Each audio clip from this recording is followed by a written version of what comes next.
The Self-Helpful Podcast is brought to you by Ziglar, your premier source for equipping life and leadership coaches. Visit Ziglar.com and let them inspire your true coaching performance.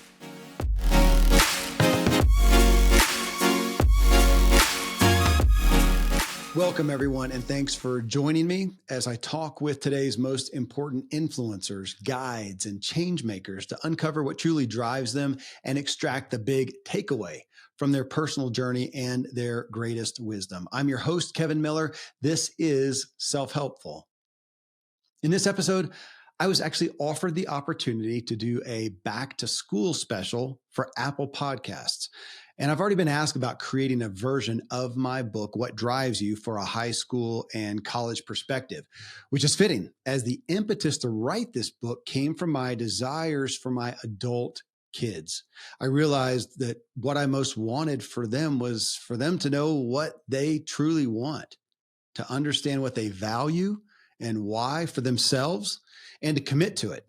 I want them to spend their days working at something they care about, devoted to something they care about, and to understand their core abilities and desires, and that they can do what they love to do in a lot of different roles.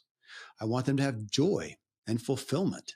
So this episode is dedicated to them, those age kids who are in high school, in college, going back to school right now.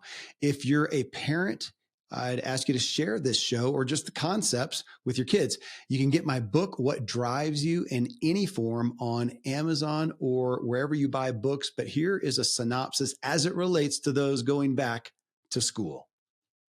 All right, friends, we're going to talk about what drives you as it pertains to those of you who are going to school. This is somewhat of a synopsis of my book, but is literally geared towards those who are in school, high school, college. I have kids in both right now, so I could just as well be talking to them.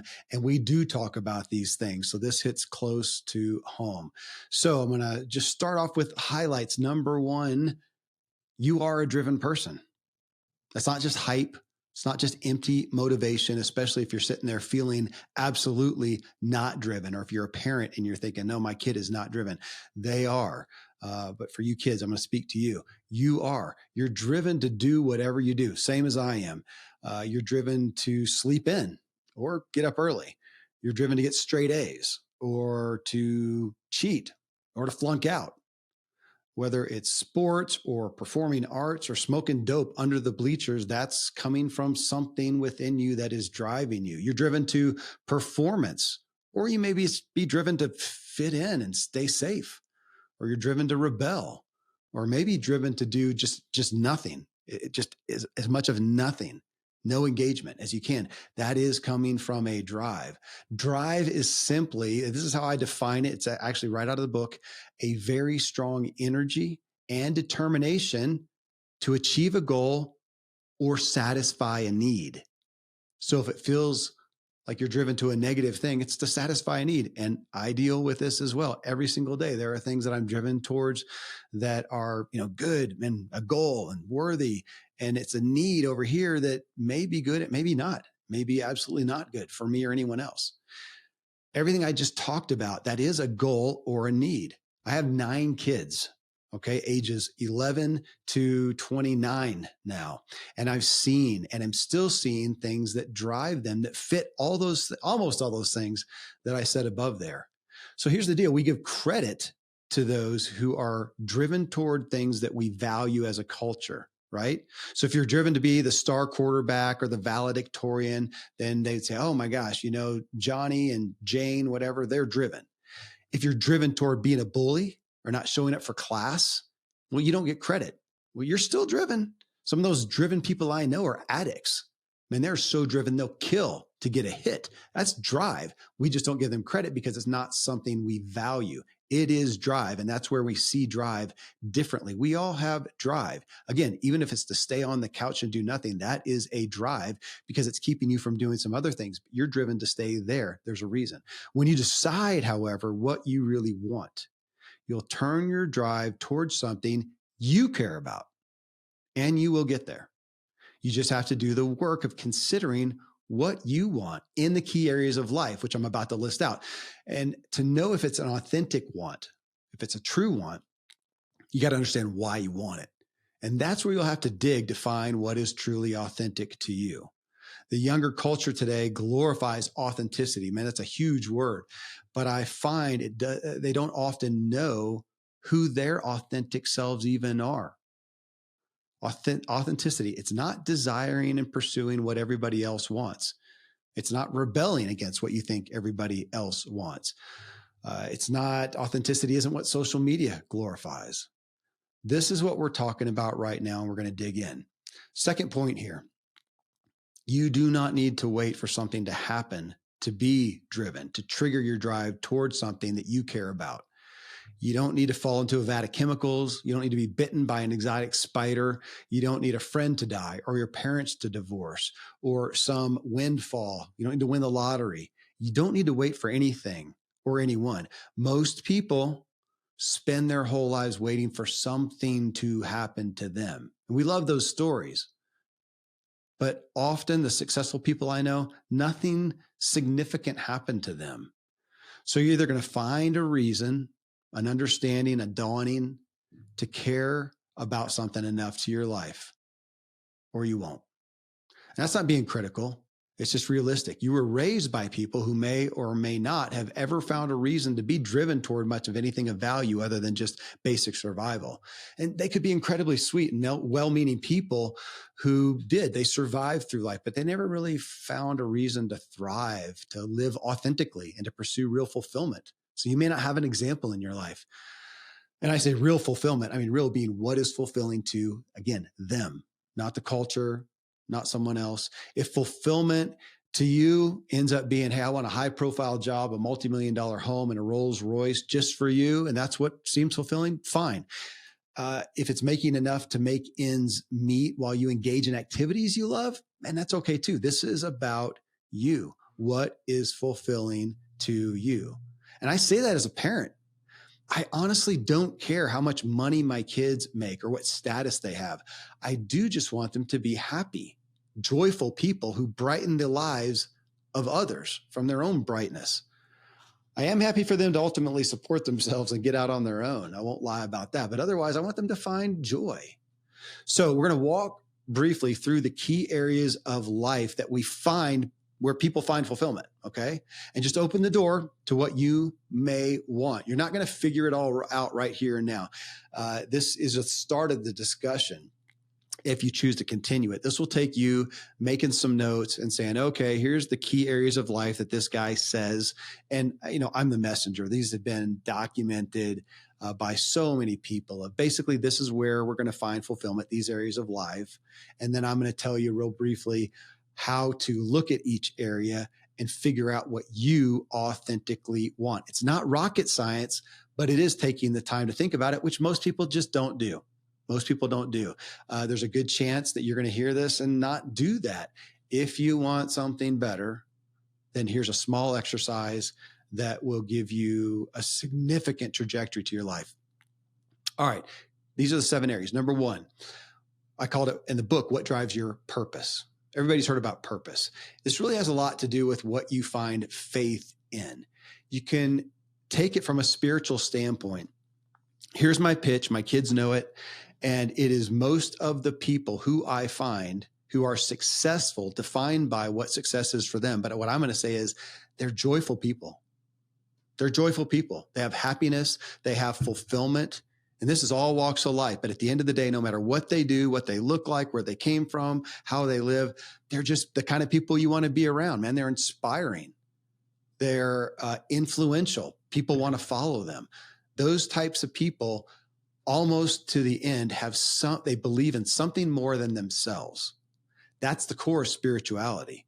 You don't have to be some hoodoo guru thing. You don't have to ascribe to some religion or whatever, but it's believing in something beyond yourself. Even if that is, I believe in the environment. I believe in humanity and serving humanity.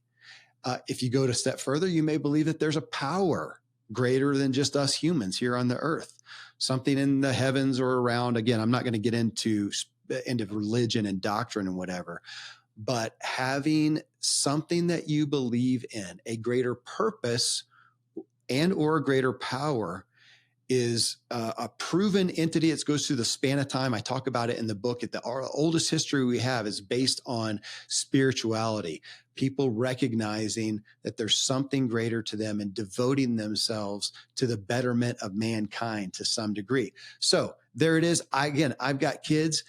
Being a kid is usually not a time of great spirituality and great faith. Most people come to that later. It may not be something you're going to be driven to now. I'm planting the seed just like I do with my kids. And some of them are very interested in spirituality. Some of them are admittedly not right now, but they all recognize it as something fairly important. And it's something that generally I see them as they get older, they all tend to come to at some period of time. I would say the quicker you do, the better. But this is not a pressure. This is not a should. It's just me commentating on the people that I see who are out there having good success with life, meaning success of enjoying life, finding fulfillment, finding peace, finding inspiration, finding excitement, almost to the T, have some kind of a spiritual interest, a spiritual component, and a recognizing of, man, life is bigger than just me. It's not all about me, and it's not all up to me, and I'm not all powerful. I'm not God. There's something bigger at play. So purpose, faith, spirituality. Okay. Next, relationships. Relationships. This is a dicey one. A lot of people, the relationships you've seen may have not been that great, may have not been that inspirational. Yet look at your life, and generally what you care about most is connecting with other people, other people, if it is. If you think about it this way, I'm an introvert. I love my solitude. And yet I realized one time when I thought about it, if I woke up tomorrow, everything was the same, life looked just like it does today, but there was just nobody here. Just nobody. It's just me. There again, there's electricity. I can go drive a Ferrari. I can go eat pizza. I can do whatever. Let's say everything's available to me. Again, this doesn't make sense, but you get the idea. Stick with the point. Everything's there for me, just no people. And I realized, what's the point? What is the point? What am I going to do? Eat myself to oblivion, drive 200 miles an hour, do anything I want? What's the point? After a day, after a week, after a month, there's nobody here, nobody to share it with, nobody to connect with, nobody to write to, nobody to call, nobody to text. What's the point? And it just showcased to me, this is later in my later years of, well, apparently relationships that's what I care about most. Again, it may be one relationship, doesn't have to be 100, but connecting with somebody who is there to walk with, to share life with, is relationships. So we got spirituality, purpose. Next, we got relationships. These are just where we find the most fulfillment. Next is our health and wellness. If we don't feel well, we don't care much about anything. And we do care about how we look. Now, I know that's a dangerous one in today's day and age with, body positivity and whatnot. I don't care. I'm not going to say that. I'm not going to judge or tell you what you should look like. I don't know. You get to create your own avatar. Okay. You go out there in your Snapchat, and if you're going to create the avatar that you want, and that's who you want to see, look in the mirror, whatever that is, you care about it. And then you care about how you feel. Nobody wants to feel like crap. If you could have your choice, I've never found anybody who's not said, hey, if I could choose, would you rather wake up in the morning and feel sick and irritable and overwhelmed and grouchy and whatever? Nobody has said yes. How would you like to get up in the morning and you just freaking feel great? Okay. Your body, your health, your wellness is just a primary area where at the end of the day, everybody cares about it. If you are compromised, you don't like how you feel, you don't like how you look for you. Okay. It matters. And I will give you this example. Think about if every day, if you had to shave your head and you wore a mask and a burlap sack. Okay. So nobody can really see. To some degree, they'll see your size, but they can't really see. Nobody can see. At the end of the day, you still go home, you get in front of the mirror, you jump out of the shower, and you care about what you look like. Everybody does. So it just matters. All I'm saying is these are areas that matter. So spirituality, purpose, relationships, body, health and wellness. Number 4, your mind, your mental state. Mental health and mental wellness is a big big topic these days, but I want you to think about your mental state. Today, unfortunately, amongst the youth, of which, again, I have kids in there, so I live with this every day.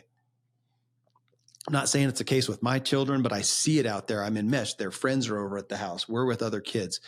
And there's almost this idea of it's cool to have mental problems. And it's not working out for us. Diseases of despair is a real pathology. So you've got diabetes and heart disease and autoimmune issues and hormone issues. And now diseases of despair is a primary category of pathology, things wrong with us. And it's depression and apathy and even on into suicide. It's one of the highest, one of the most rapidly rising issues in our culture today, in our health and wellness, in chronic illness and disease. And nobody's having fun with it. It is not fun to be depressed. It's not fun to have anxiety disorders. It's not fun to have anything wrong with your mind. And again, most of the people that we're looking at, who you follow, I don't care if it's a celebrity, a movie star, an influencer, a social media person, an athlete, a whatever, if they're mentally unwell, they just can't even do what they do. So you're sitting there watching people who have figured out how to have some level of mental stability for the most part. For the most part, there's always the anomaly and somebody who's out there kind of being famous for being not in a good state mentally. And especially as you get older, you're going to want some health and wellness in your mind. But think about your mental state. If you had to choose, what mental state would you wake up with tomorrow? Anxiety, depression, overwhelm, fear, or would it be, no, I'd really like to have some confidence. I'd like to have some faith. I'd like to have some happiness. You got to choose, but this is a primary area that we care about, our mind. Spirituality and purpose, relationships, body, health and wellness. Number 4, your mind, your mental state. Number 5, your work. Now, right now, this is the back to school episode. Your work is your school for the most part. Now, you may have a side job or whatever. And most kids these days, if they're doing something on the side, it's just to make a buck. And it may be flipping burgers and something you don't enjoy that much. But ultimately, you are going to get out of school and you are going to be a lawyer or a doctor, or like me, you're just barely going to squeak out of high school. And you're going to do something to pay the bills. And you're going to do something you enjoy and find fulfillment in beyond money, or you're going to find something you do just for money. I'm sure you've heard this before, but I've lived a long time. I've had a lot of kids. I've all these books behind me. For those of you watching the video, there's, I don't know, we're probably getting close to 250 guests, the people that you follow, that you listen to, that you revere. And they're all people who found meaning in what they devoted their day to that went beyond money. Most of them, when they have something that they really enjoy, end up making more money. You had an example here in all these areas. You had an example. Somebody raised you, a mom and dad, some caregiver, somebody who ran the orphanage, somebody brought you up and you saw an example, good or bad, of people who enjoyed what they did every day, or they hated it, or they just did it with no feeling whatsoever. And that influenced you. I had the benefit of growing up with somebody who did something that they found joy in beyond the money. Now they did a lot for the money of it, but they also enjoyed it. And the benefits of that are untold. They're priceless. That goes back to, what do I want my kids doing? I want them to know what they care about and find work within what they care about. Doesn't mean it's all fun. We all talk here about passions. Man, I'm passionate about some things that are not all about fun. Things I care about, I'm almost burdened by them. I have some kids going after some pursuits in regards to humanity that's almost a burden to them. It can be heartbreaking even, and they care deeply about it. They would almost do it for free. Now, they do need the money and they're happy to make more than they can. But if you would right now commit to knowing what you're about, knowing your skills, your talents, your abilities, things that you're curious about, and you would go pursue work in those areas, make money, but also have a care about it outside of money. I can't say anything is a fact, but I have absolute evidence in my own life and a zillion other people that you will find so much fulfillment, and you will cripple your fulfillment if you go devote yourself to work and a work environment and working with people that you do not like, and it's only for the money. A lot of people they just expect that these days. That's what you do. You just go and you work for the man, and you hate it, and you hate everybody you work with, but you do it for a paycheck. That's a choice. It is literally a choice you get to make. Now, if there's a moment of survival where you got to do whatever it takes to make a buck, to stay afloat, that's okay. But if that's what you commit to for the rest of your life, you're kind of saying, I commit to jail and prison and hell for the rest of my life. And nobody wants to do that. I'm not being pithy about that. I'm not minimizing real struggle. I've been in some bad places before where you need to do whatever you can to pay the bills. I, however, always come back to finding something you care about in your work. Okay. That's number, I think, 5. Number 6, your money. What drives you financially? What do you think about money? We could stop right there. What do you think about money? And if you look about it and despise money, you're probably just handicapping yourself. You're not going to like it. That's what I did. It's a lot of my story. It's in the book if you ever read it. A lot of mine was really having a bad attitude towards money, towards people who make a lot of money. And what I did is make sure that I didn't make much money. And now I realize, the work that I'm doing matters. I care about it. It's helping people. I can help them better if I make some money. I can feed myself and clothe myself if I make some money. And if I do make money doing something I care about, I feel better about the money. There's a guy named Ken Honda who wrote a book called Happy Money. And he just talks about, how do you feel about money? What's the spirit of money? Do you look at money as happy, or do you look at it as sad? And if you do, you're kind of sealing your own fate. Again, man, I say that with so much compassion because I looked at money poorly. And even though I had success as a pro athlete, I had success as a business person, I generally sabotaged it. Bad attitude about money, you'll make less money. It's simple as that. So, what do you think about money? What do you want to think about money? How do you want to feel about money? And I'll tell you again, man, you work at something you appreciate, that you have some meaning in, you'll feel a lot better about the money you make. Last one, achievements. Achievements. What do you want to achieve? What have you achieved that you're proud of? Maybe nothing. Look forward. What would you feel proud of if you achieved? Again, you got to get rid of the culture. You got to get rid of your environment and the people in it and the expectations, and say, what would matter to you? I've looked at that, and I have been judgmental of people's achievements sometimes and go, man, what does that matter? What I ultimately realized is it doesn't matter what it matters. What matters is they feel good about themselves. That's it. So if they do something, achieve something that I think is ridiculous, or I don't understand, and yet it makes them happy and inspired, now I am all for it. Do whatever it is that gives you some joy, makes you proud of yourself, makes you feel good and approving about yourself, that gives you a good self-image. Whatever that is, go do it. Now, make sure again that it's for you, that it's not just in relation to other people. Most of the things we want to achieve do have some impact on how we're viewed by other people, and that matters. It really does. And if we say it doesn't, you're just going to hurt yourself. You care. We care about how other people see us. But if we're doing it just for them and them alone, then it's not good. Then we're going to be bitter about it. It's going to end up in us achieving something that didn't give us fulfillment at all. And if you did it just to please somebody else, that's going to fade. At some point, they're not going to care anyways. The achievement's going to go on. I enjoyed racing bikes as a pro, but I also realized you get up there on the podium with your gold medal and your money or whatever it is, and that's great right then, not for very much longer. Then it fades away and you're only as good as the next achievement. So if you're basing yourself just on the achievements and what it looks like for others, it's going to fall flat. These days, I want to do the things that I achieve that give me joy, make me proud of myself, that somebody else may never see. But you can look at that long term. What is it that you would like to achieve that would make you feel good about yourself? That matters, your achievement. So here we go. We're going to go number 1, what matters in life, what provides fulfillment, purpose, spirituality, faith, believing in something bigger than yourself and devoting yourself to that, whatever it may be. Not talking about religion.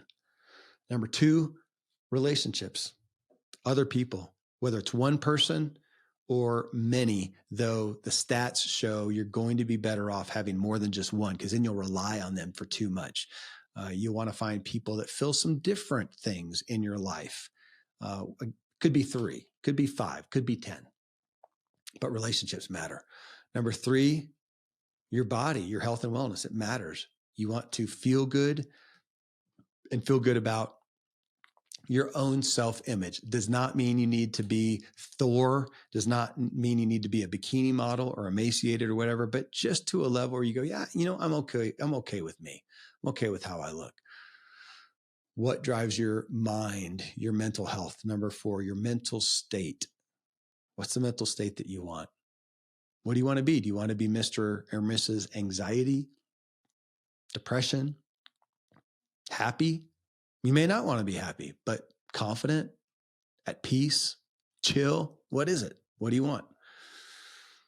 Number 5, your work, what you devote yourself. Today, it is your education. It's getting through school or enjoying school, whatever it may be, and looking at what do you ultimately want to do in your work. Today, your work is your schooling. Ultimately, it's going to be a vocation, a career, a job.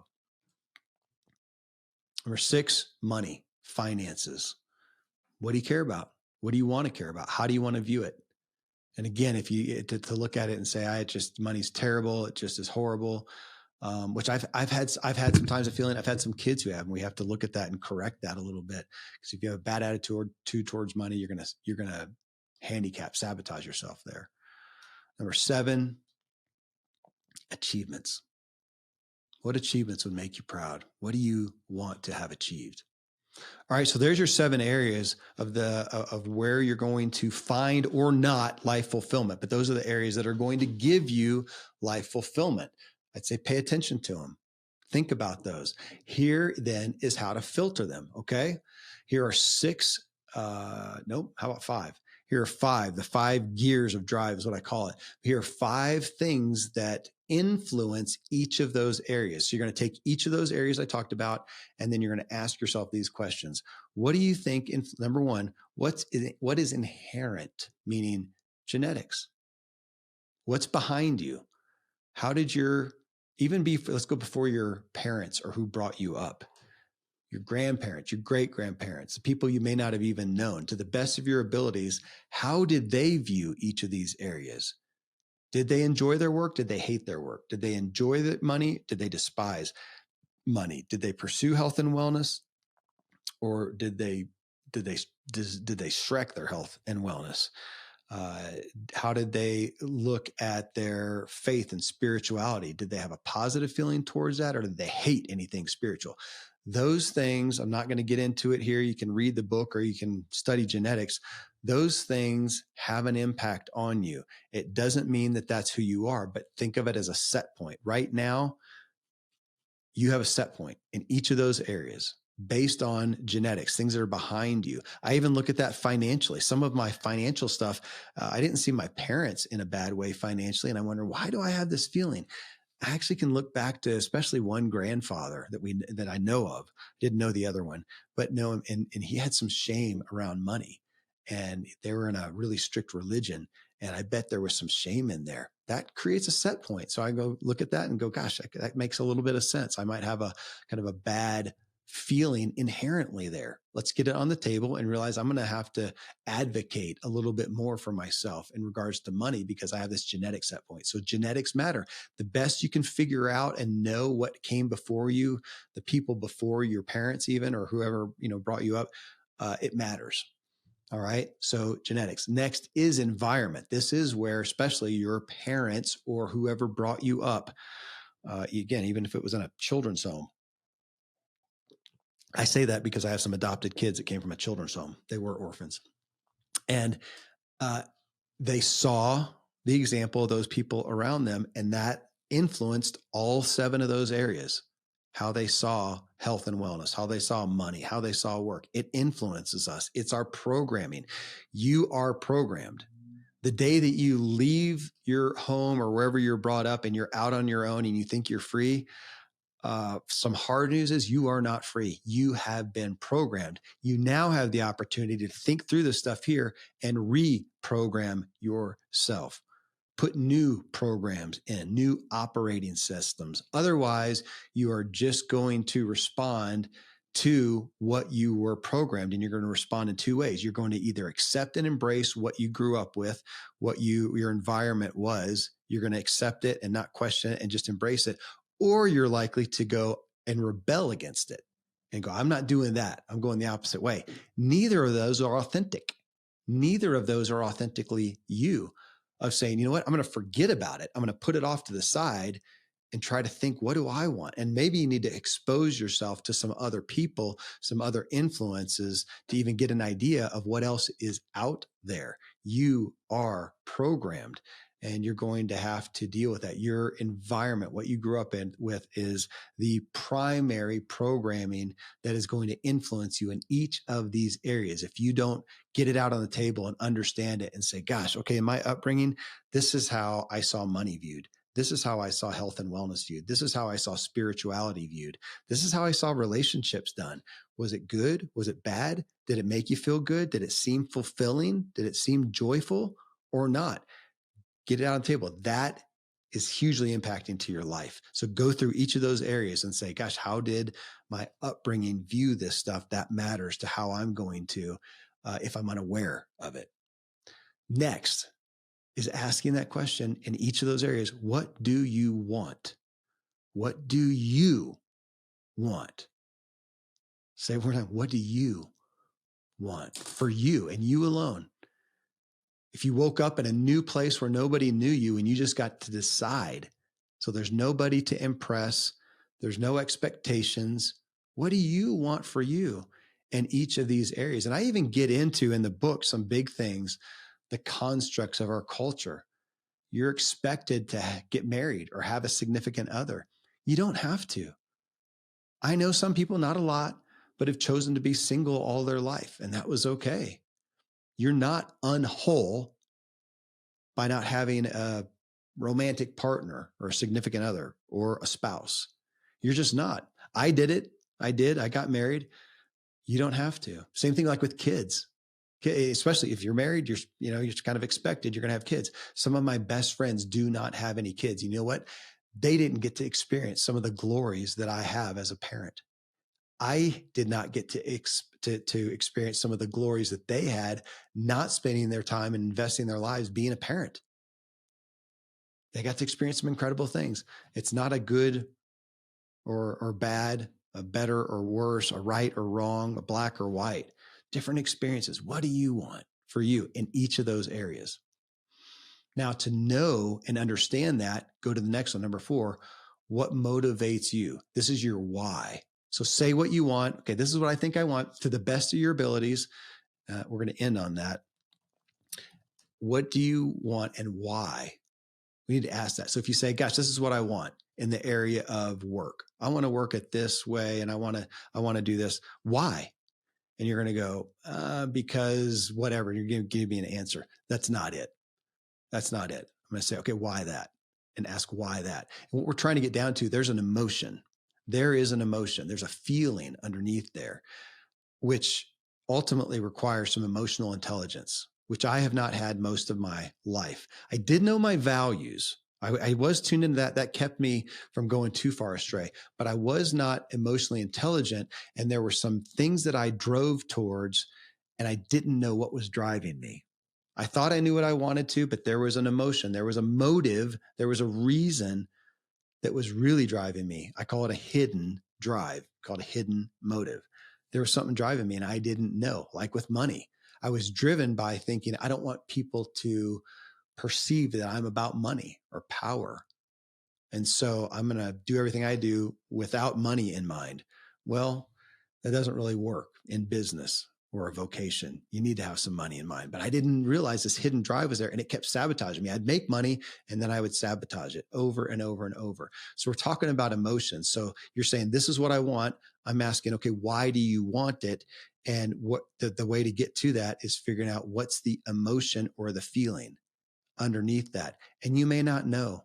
If you asked me that when I was your age and even a scant amount of years ago, I would have said, I don't know. I don't know. I had to get Brene. I was recommended by a therapist. Brene Brown has a book called Atlas of the Heart, where she really lays out 87 different emotions. Okay. You don't have to look at that necessarily, go that deep. I recommend it, but you don't have to. But to look at emotional intelligence, look at emotions, feelings, and look at the list of them. There's more than just happy and sad or angry or whatever. Those are kind of high level umbrellas, and underneath are the real feelings and stuff. We're trying to get that. If you want to know what you really want, it's by knowing why you want it. And that's getting to the emotion and the feeling and saying, okay, I'm in agreement with that. Because if you get down there and go, okay, I think I want this. I want to make $1 million and do whatever job. Why do you want that? Because I want power, and I want status. Why? Because my dad told me I'll never amount to anything. I'm going to prove him wrong. Okay, so you're going to go forward with a feeling of rebellion, vengeance. And that's what you want to do. And you may at some point say, yeah, it is. Okay, for now, maybe so. Long term, it's not going to serve you well. I've seen people achieve big things out of that, but it usually did not fulfill them. Anger, vengeance, rebellion, revenge doesn't ultimately fulfill you. You can use it as fuel to do something big that may look impressive to the world, generally won't make you happy. Last one, 5, that you're going to filter. These are filters again, that you're going to question all those 7 areas, is what do you believe about yourself? And what do you believe about the world? You better question that.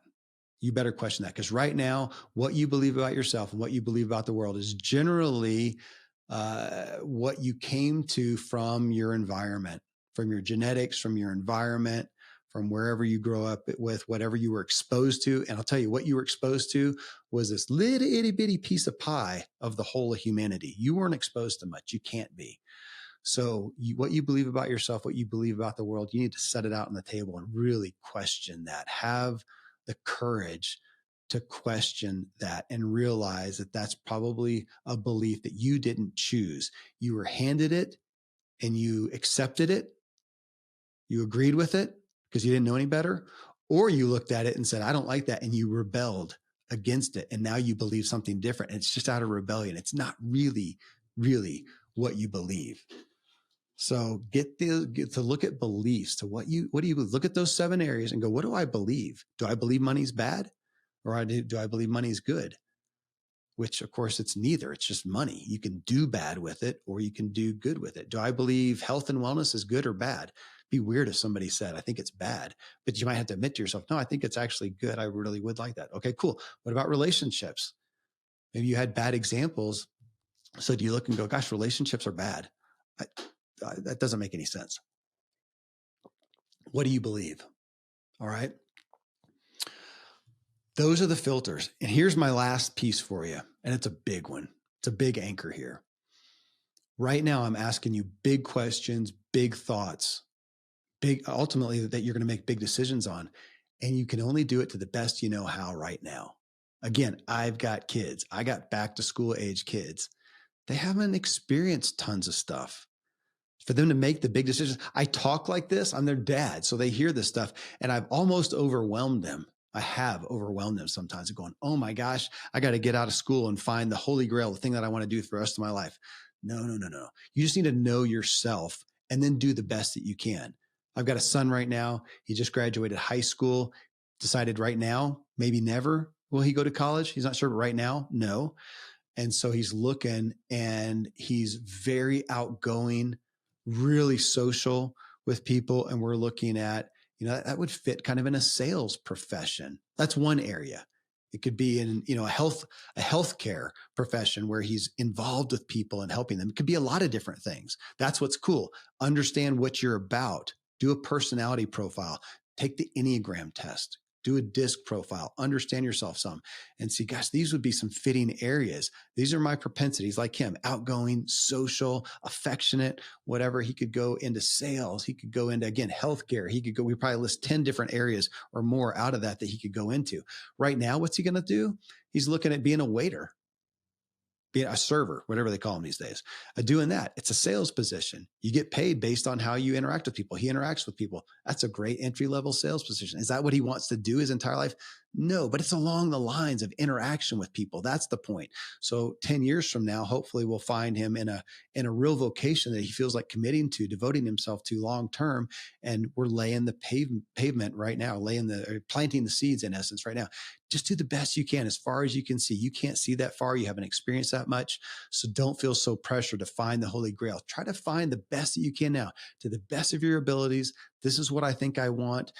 this is why I think I know why. And best I can see as an opportunity, this is the direction I'm going to go. These are the things I'm going to commit and devote to for now until I know more. And then it'll shift and it'll shift. And as you go on, you'll learn more about yourself. You'll learn what's more fitting, and every directional turn will be closer and closer to where you want to stay more in a long-term perspective. I am doing what I do now here, podcasting, writing books. I think I'll be in this arena the rest of my life, but I don't know for sure. Best that I can figure out. This is where I am now. I've been doing this, the podcasting, for about 7 years now. And I'm keeping on in that trajectory. Again, maybe I'll do it long term. Maybe I will do it for a time and then realize, gosh, you know what? That season is gone. I still want to influence people. I still want to do this, but I may do it in another capacity. That's okay. You do it to the best that you can understand now. Friends, thank you for joining me on this journey to elevate our own experience and improve the way that we show up for others. If you are a back to schooler, I hope this helped you. If you have a back to schooler that you're taking care of, or you know parents that do, I'd ask you to share this episode or just share the concepts, write them out, share the concepts. If you want to give them the gift to go deeper of my book, What Drives You, it's on Amazon in whatever format you would like. I'd be happy to come read it to you in person. Hey, I'll work for food even, and some travel expenses. Actually, a little cash too, because I still have 4 back to schoolers in my own house to feed. Be honored if you got the book and dug into this further. If you appreciate this podcast and want to share it with others, please rate the show on Spotify. Leave us a review and a rating in Apple. You can subscribe on YouTube and watch the full episodes. You can find me on social media at kevinmiller.co. And if you want to learn how to master your own inner drive, get my book, What Drives You, on Amazon. And until next time, stay driven.